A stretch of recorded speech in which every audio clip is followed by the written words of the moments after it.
I'm Dutch, and let's react to the Americans. Hello, and welcome to my channel. My name is Johan, and I'm a typical Dutchman.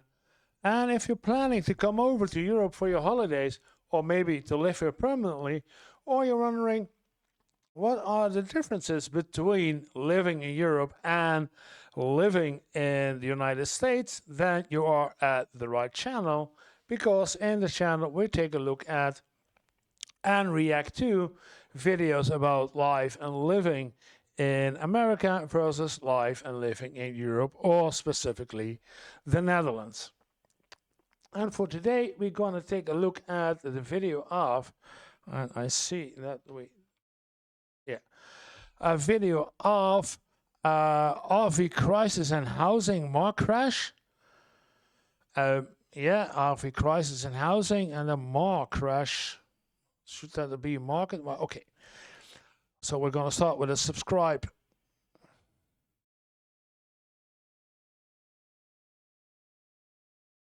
Okay.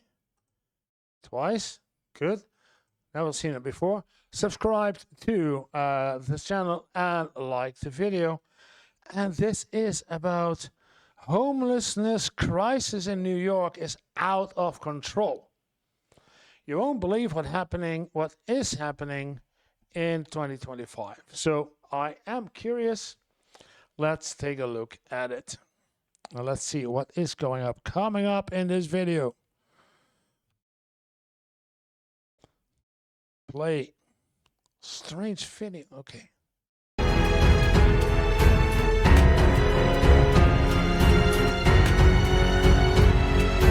Ooh, what is behind New York's skyline? Another city is growing, one built on wheels. Thousands now live in RVs and vans, working jobs by day and dodging tow trucks by night. One ticket, one sweep, and everything they own disappears before sunrise. With the horrific crash of a tour bus in western New York outside of the city of Buffalo. Along the peninsula, and they're attracting people from all walks of life. Night Beach Joe Vasquez is in San Mateo County with the staggering new numbers. This isn't van life. It's survival inside a system that's collapsing in plain sight. And if this can happen in the heart of New York, how long before it reaches your street?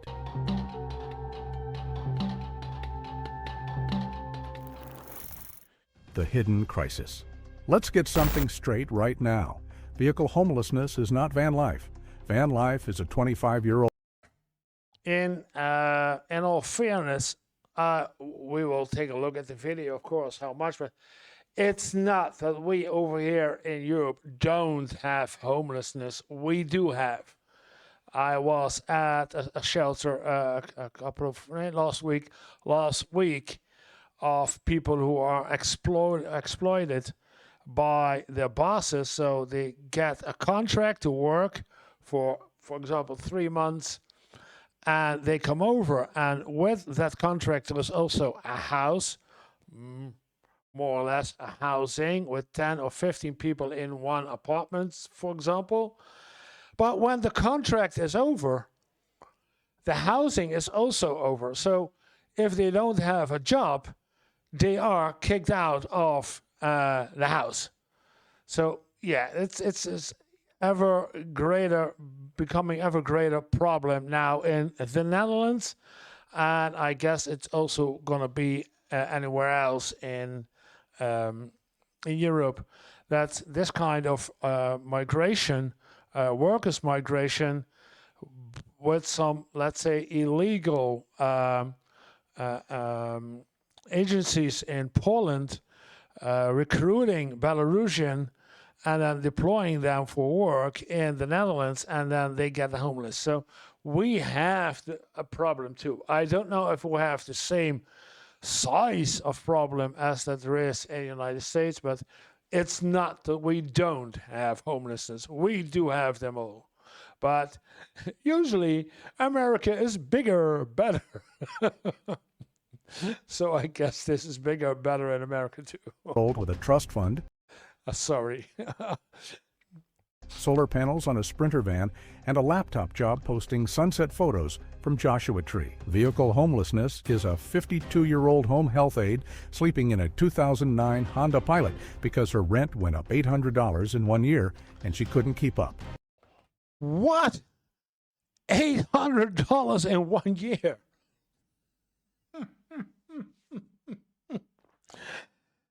Oh boy. It's keeping your insulin cold in a 12-volt cooler. It's showering at Planet Fitness before your shift starts. It's moving Showering at Planet Fitness? your car every 72 hours so you don't get a $115 ticket that could snowball into losing the only roof you have left. New York doesn't track vehicle homelessness the way California does. There's no official count, no designated safe parking programs, no recognition in the city's homelessness statistics. But walk This is in New York. Yeah, I'm very skeptical.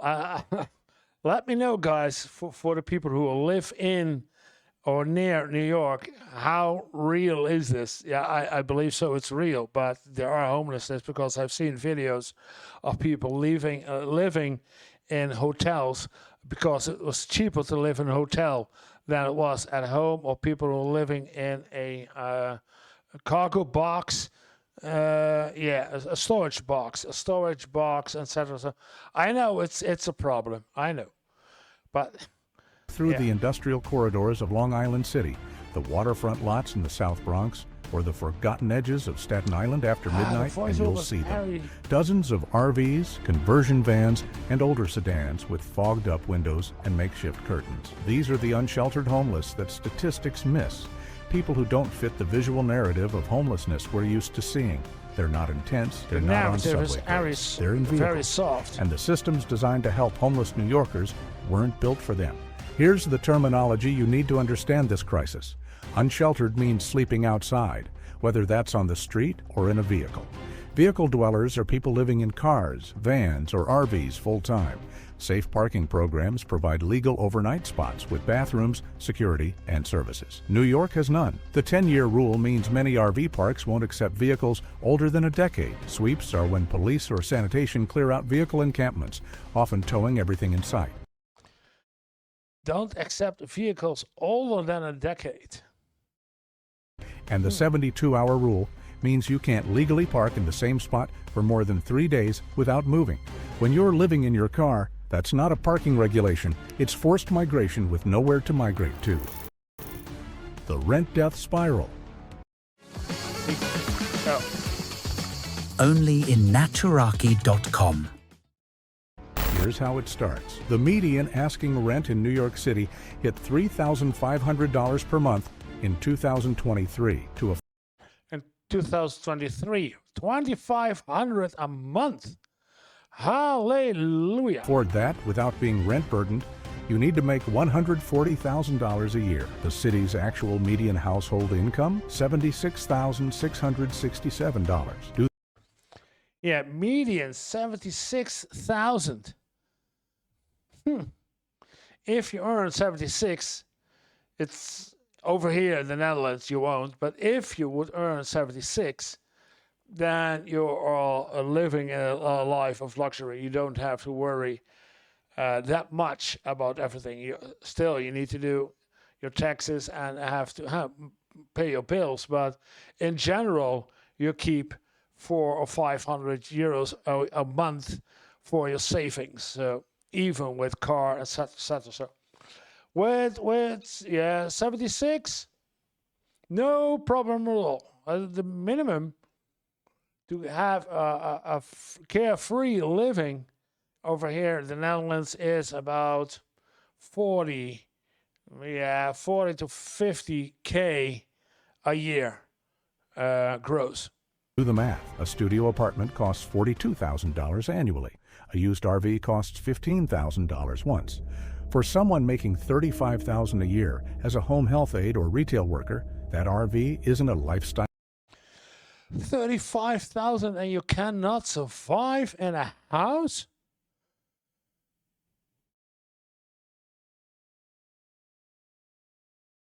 Choice. It's financial triage. But here's what makes this domino so deadly. Since 1968, New York rents have increased 1,700%. In that 1,700% raise? same period, wages have grown barely 800%. Every year, that gap widens. Okay, the wages are raised, but not it's 900% difference between your income and your rent. Every year, more people slip through. Maria worked as a certified nursing assistant for 12 years, paid her rent on time every month. Then her building got bought by a private equity firm. Her rent jumped from $2,000 to $3,200. She asked for more hours. They cut her to part-time. She applied for affordable housing. The wait list was 7 years long.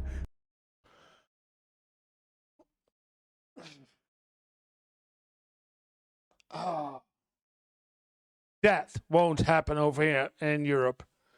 I will say in the Netherlands, I will say in Europe. That will not happen over here.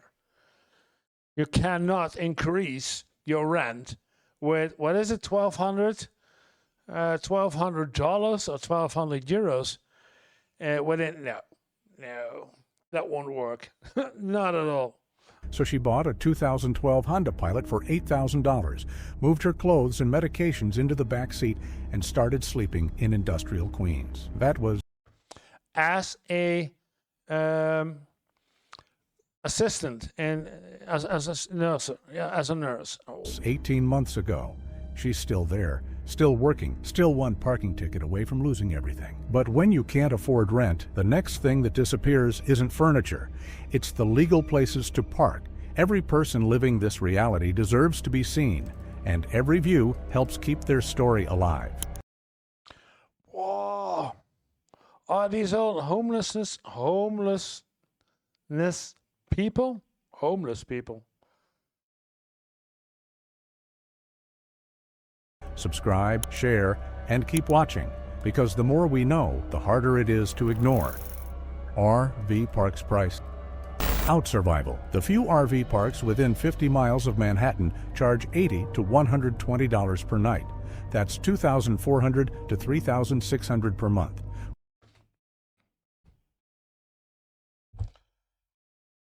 So what's the benefit if you have to pay $3,600 parking fee or having a house for 30? Yeah, okay. The biggest difference, I get it. The biggest difference is, of course, utilities. You don't have to pay utilities. You don't have water, gas, and electricity.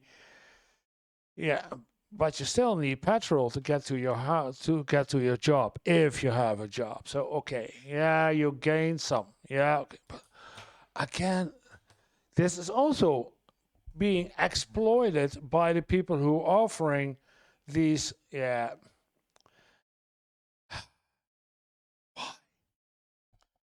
Why is it so hard for people to have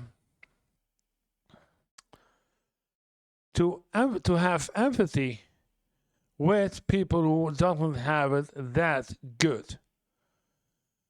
If you charge something, okay, but exploiting it and becoming rich while other people is getting poorer and poorer, it's not the way it should be, in my opinion.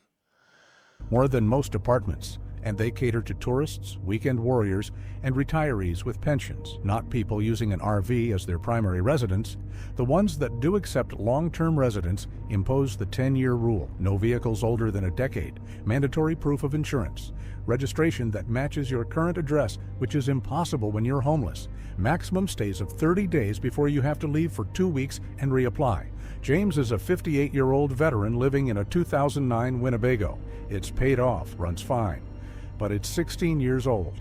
Every RV park within driving distance has rejected him because of his vehicle's age. He tried private campgrounds. They wanted $70 a night and told him he couldn't stay past October. He tried Walmart parking. $70 a night. $70 a night. 70 is 7. 7 times 30 days. So 7 times 3 is 21, plus it's $2,100 parking lots. Security kicked him out after 3 nights. Now he parks in industrial Staten Island, rotating between 4 different streets to avoid the 72-hour violations. He's gotten 11 parking tickets this year. That's $1,265, more than double his monthly food budget. But here's the thing, he's not breaking the law because he wants to. He's breaking it because there's nowhere legal left to go. And when those legal spaces vanish, the law doesn't stay neutral. It activates the 72-hour shell game. New York's 72-hour parking rule wasn't designed for people living in vehicles. It was designed to prevent long-term car storage on public streets. But when Yeah, okay. So that you don't clog up the street with your vehicle. So make sure that you have, within 72 hours, a decent parking spot. But now, people are actually living in those cars. When you live in that vehicle, it becomes a cruel game of musical chairs with no chairs left. You park on Monday. By Thursday morning, you need to move. But move where? Another street with the same 72-hour clock? An area where you'll get ticketed for overnight parking? A neighborhood where residents will call police on a suspicious RV? Sandra lives in a 2010 Toyota Sienna. 2010. Looks nice. Wow. With her 2 children, ages... Oh no, 2 children. How old? Sandra lives in a 2010 Toyota Sienna with her 2 children, ages 7 and 9. She works part-time at a daycare center, making $16 an hour. $16 an hour. $16 an hour?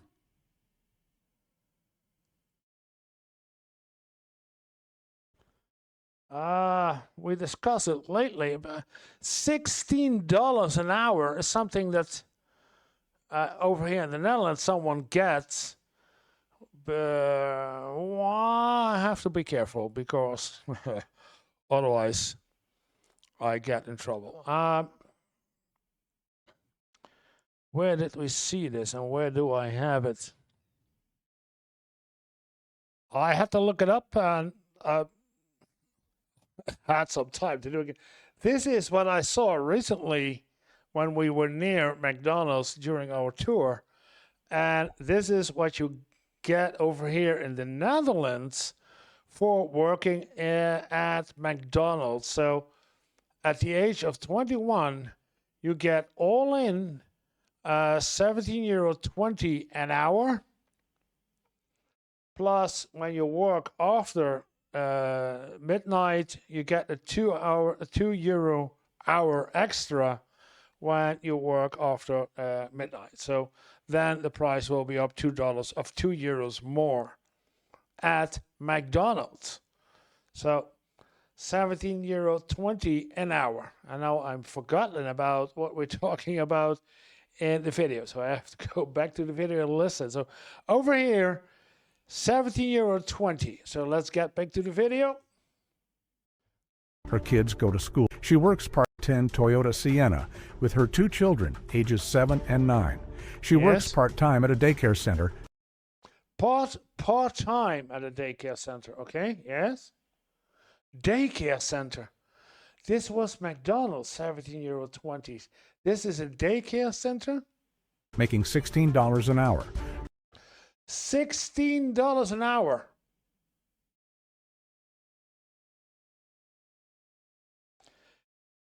That's €1 per hour less than that you get over here in the Netherlands for working at McDonald's. And this is daycare. Daycare get better paid usually than the other jobs because you're working with kids. It takes a great responsibility, so you get paid for it too. 16. Her kids go to school every day. She parks outside a Starbucks so they can use the Wi-Fi for homework. Then she drives to a Walmart parking lot to sleep. But she can't stay longer than 72 hours without risking a ticket. So every 3rd night, she packs up her kids at 10 p.m. and drives to a different lot. They lose sleep. She burns gas she can't afford. Last month, she because she has to drive. So, she got towed from a spot she'd been using for months. The fee to get her van back, $400. She didn't have it. The impound lot sold her van at auction after 30 days. Everything she owned was inside. Now she's in a family shelter, separated from her van, starting over from zero. The enforcement isn't random. It's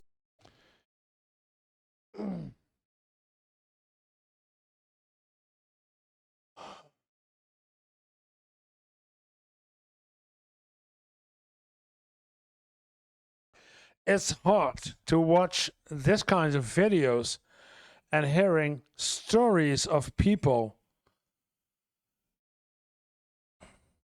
and how they are treated.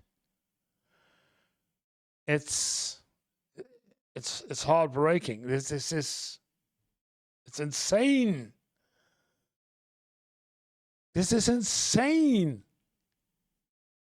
This is insane.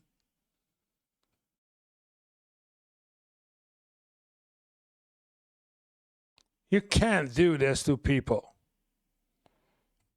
systematic. Business owners complain about RVs. We're only 7 minutes in the video. Still 11 minutes to go. Man. Blocking loading zones. Residents call 311 about vehicles they think are abandoned. The city responds with tickets and towing, but moving people doesn't solve homelessness. It just makes it more expensive and more invisible, which brings us to the next domino, the one that turns survival into a health crisis. Infrastructure collapse creates medical emergencies. Living in a vehicle means no legal access to electricity, running water, or waste disposal. People shower at 24-hour gyms until their memberships lapse. They charge phones at public libraries. They use fast food bathrooms and hope no one notices they're not buying anything. Waste disposal becomes dangerous improvisation. Gray water from sinks dumped in storm drains. Portable toilets that can't be legally emptied anywhere in the city. In winter, people run generators for heat, burning $12 to $18 in fuel per day while risking carbon monoxide poisoning and fire in enclosed spaces. Robert is 45. He's a freelance electrician managing type 2 diabetes while living. Freelance electrician, and he has to live in a van? Living in a 2008 Chevy van. He keeps his insulin in a 12-volt cooler, but power failures have cost him over $300 in spoiled medication. His blood sugar control has deteriorated since he became vehicle homeless. He's been hospitalized twice for diabetic complications directly linked to housing instability. Yeah, and then the hospital bill makes you bankrupt. No regular sleep schedule, no consistent access to healthy food, no way to properly store medication. His doctor told him he needs stable housing to manage his condition. The city told him the shelter wait list is 4 months long and he can't bring his van, which contains all his tools for work. The health impacts multiply. Sleep deprivation from constant relocation, respiratory problems from generator fumes and poor ventilation, infections from limited hygiene access, mental health crises from chronic stress and social isolation. When you can't meet needs to ends every day, and then also have to remember, okay, 72 hours, then I have to move. Isolation. And when winter hits, people die. Every year, vehicle dwellers freeze to death in New York because they couldn't afford to run their heat all night or didn't wake up when carbon monoxide levels got too high. But the final domino is the cruelest because it proves that enforcement without solutions just moves the crisis somewhere else. Yeah, enforcement without solutions. You need to help it. Yeah. It's America. I know. It's capitalism, not socialism. So if you're bad luck, you have bad luck. Goodbye. Displacement without destination. When New York cracks down on vehicle homelessness in one neighborhood, people don't disappear into housing. They drive to the next borough. Manhattan enforcement pushes them to Queens. Queens sweeps push them to the Bronx. Bronx crackdowns push them to Staten Island. Staten Island operations push them across the border into New Jersey, where they're even farther from jobs, healthcare, and any remaining support systems. This displacement paradox means enforcement costs more, while making everything worse. Towing a single RV costs the city $200 to $400 in processing, plus storage fees that often exceed the vehicle's value. Meanwhile, the person loses their shelter, all their belongings, and frequently their job because they can't get to work anymore. The result? Yeah, or they get at the work with poor hygiene.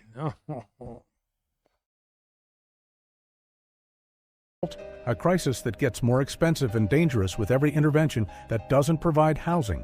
More emergency room visits, more police calls, more people cycling through jails because they couldn't pay parking fines, and absolutely zero reduction in the actual number of people experiencing homelessness. You can't. Yeah, I can imagine somebody just committing a crime, not a serious crime, but just committing a crime, get convicted, and then when sent up to the prison, so he has food every day and a roof above his head. Only to do that. And then, yeah, okay, he's locked up for 24 hours a day, but at least he can sleep and he has a roof above it, and he has food. I can imagine some people do this just to get off the street and hope to start over again. And arrest or ticket your way out of a housing crisis. But that's exactly what New York keeps trying to do. Nowhere to park. The human cost of this system breaks down into immediate survival, long-term health damage, and economic destruction. But this is a camping site. This is not homeless people. This is a camping site. Every single night becomes a calculation of risk versus safety. This looks more like Well-lit areas attract police attention. Dark areas invite crime. Industrial zones offer fewer complaints but zero services. Residential neighborhoods have bathrooms and Wi-Fi, but generate the calls that lead to tickets and towing. There's no safe choice, only degrees of danger. Margaret is 73 years old. 73? She worked as a public school teacher for 32 years. School teacher, 32 years. Paid into Social Security every paycheck. Now she lives in a 2007 Ford Econoline because her pension of $1,800 per month can't cover rent in the city where she spent her entire career. $1,800 a month.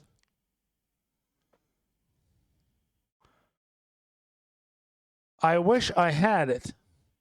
$1,800 a month. It's not enough over here in the Netherlands too, but at least it's 1,800 you need to live here reasonably with your own house, etc. About 2,000 to 2,100. And now with 1,800 she lives in an RV. 73. She parks in different spots every night to avoid tickets, but the constant movement is destroying her health. She has arthritis. Sleeping in a van aggravates it. She needs regular doctor appointments, but she can't get mail without a permanent address, which means she misses appointment reminders and prescription renewals. She's had 3 urinary tract infections this year from limited bathroom access. Her doctor says the infections are becoming antibiotic resistant, but stable housing would prevent them entirely. The city shelter system told her there's space available, but she'd have to give up her van, which contains everything she owns and her only sense of independence. She's choosing slow health decline over the loss of the last thing she controls in her life. Then there's David. Yeah, she gets a pension, so she doesn't need to go to her job every day. That's one benefit, and with her pension, she can drive through America and visit the nice cities, the nice states. So, different kind of scenario. I don't know if it's enough, but it's a different kind of scenario. If you get every month, you get $1,800. And then you can drive from place to place and visit the enormous, vast country of a nation of United States. Yeah. He's 31. He has a college degree and works full-time as a restaurant manager, making $48,000 per year. That's nice. I had the same. That's a good job over here. Restaurant manager. 48,000. You're settled. It's good.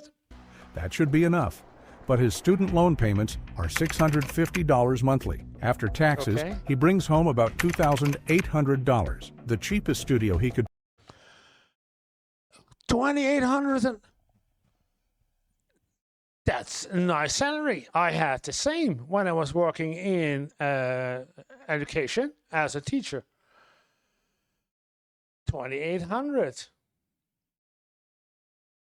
But now, 650 of student loans. I don't have student loans because we don't know this in the Netherlands and in Europe in general. So you don't have student loans.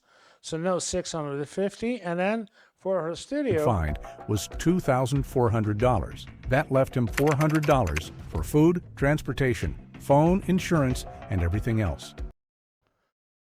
2,400.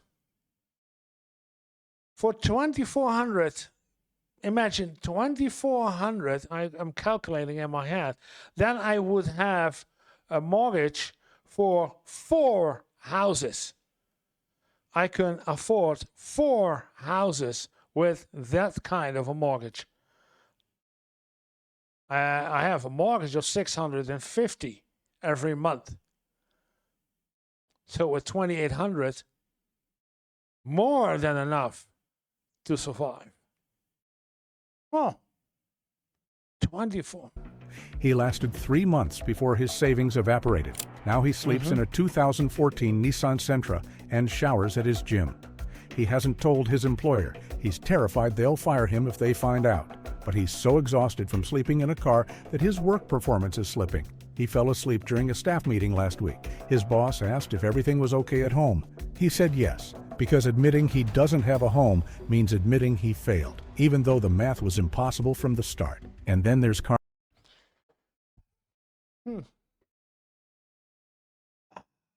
I'm looking at myself here, thinking he has a good job, restaurant manager, has a nice income, and still it's not enough in the United States. What's for me over here is more than enough. Carmen. She's in a safe parking program. Well, not in New York. She drove 8 hours to New Haven, Connecticut because they actually have one. Within 72 hours of arrival, she had a legal parking spot with security, bathrooms, and a caseworker. Within 30 days, the caseworker helped her get a government ID, which she'd lost 2 years ago and couldn't replace without a permanent address. Within 90 days, she had a job and was saving for a security deposit. She moved into permanent housing last month. The program cost $30 per night. Emergency shelter would have cost $200. Tiny house, $200? The difference? New Haven treated her vehicle as a temporary shelter that needed support, not a parking violation that needed punishment. New York treats her. Yeah, that's the difference. Would have cost $200. The difference? New Haven treated her vehicle as a temporary shelter that needed support, not a parking violation that needed punishment. New York treats her as a problem to be moved. Connecticut treated her as a person to be housed. Blueprints for dignity. Yeah, okay, blueprints for dignity. Now we're getting somewhere. 3 models have proven effective in addressing vehicle homelessness with measurable outcomes. Cities like Seattle, Santa Barbara, and San Diego run safe parking programs that provide legal overnight spots with security, bathrooms, and case management. The results are staggering. 90% of participants move to permanent housing within 6 months. Program costs average $25 to $35 per person per night versus $200 plus for emergency shelter. The model works because of 3 key elements. First, rapid intake.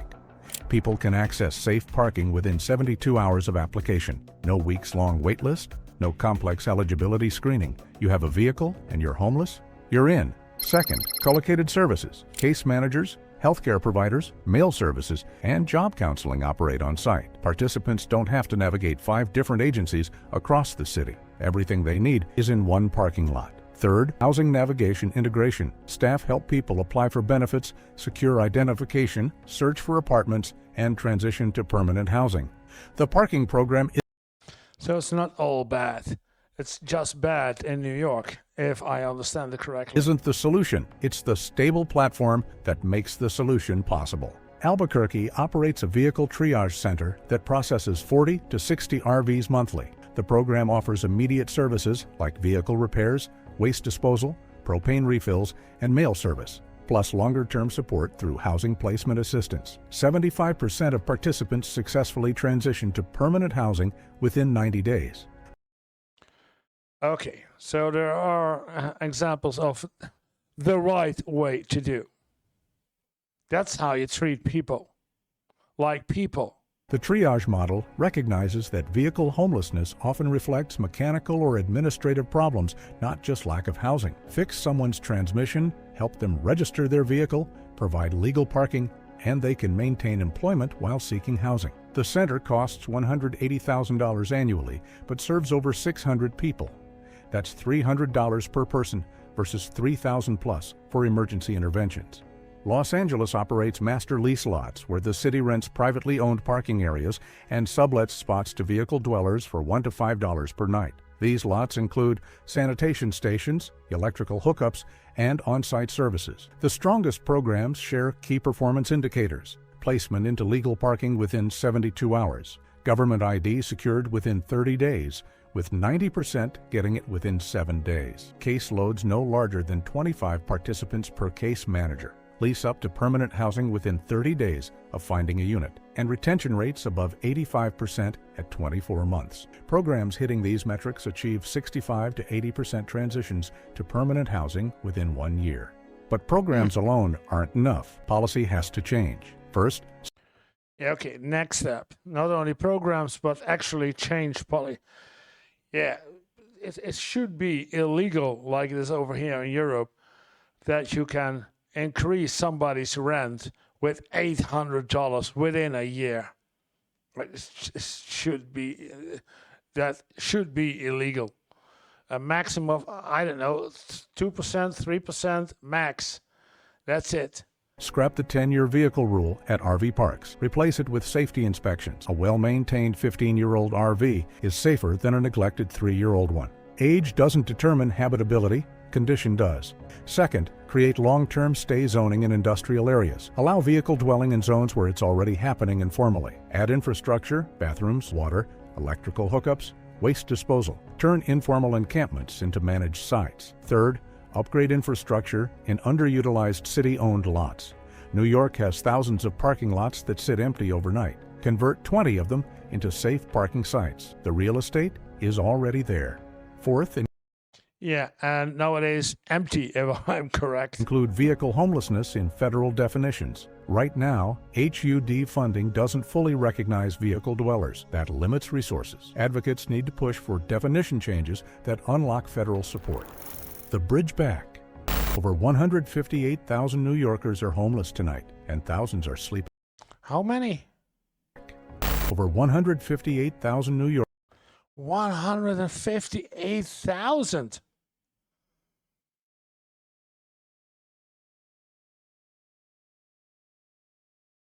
Damn. That's the entire immigrants that we get over here in the Netherlands in a year. 185, 58 or 85. No.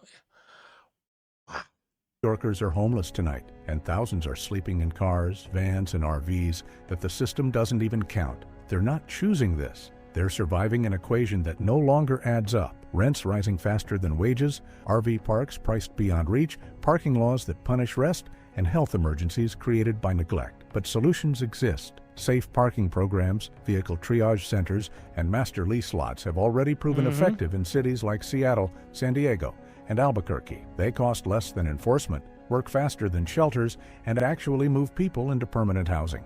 New York could start a pilot program in just 90 days, convert 5 underused lots, add bathrooms and security, and partner with nonprofits for case management. The funding exists. The space exists. What's missing is political will and public pressure to demand it. Yeah, that's usually it's. Why should I? It's not. It's the NIMBY effect. Not in my backyard. So it's. I don't care what you do. No. Contact your city council member, ask about safe parking pilots, and share this video with someone who still thinks vehicle homelessness is a lifestyle choice. And if you... Yeah. Damn.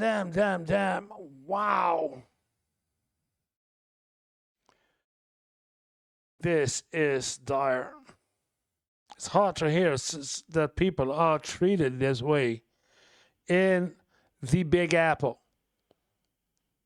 And that the only thing they do is, yeah, moving them from point A to B, from B to C, from C to D, and from D back to A, and then finding them and prosecuting them and taking away their RVs. You should help these people. Then you can solve the problem, not... and of course, to solve the problem, you actually need to make arrangements and to make, how do you call it, max rent prices for houses, like we have over here in the Netherlands. The way the house is, with how large it is, how much bathroom, it only has one bathroom, but how far is it from the train station, bus station, and the shopping mall, and etc. All those specific items comes up to a value for that house, not in value of numbers as in money, but in value of the position it is. And then it's a maximum rent price. That's it. No more. No, yeah, of course, less is allowed, but no more than that. That should be, and then you can solve this kind of. But $2,400 for rent. Woohoo! Somebody is getting really cuckoo. Wow. Let me know in the comments what you think about this. I'm really curious what you think about this, because this is hard to hear. Wow. Well, I hope you liked the video. And if you want to see more of my videos, then this is a good place to start with. And otherwise, it would be really appreciated if you hit the subscribe button so we can get up to our first 1,000 subscribers. We're still trying.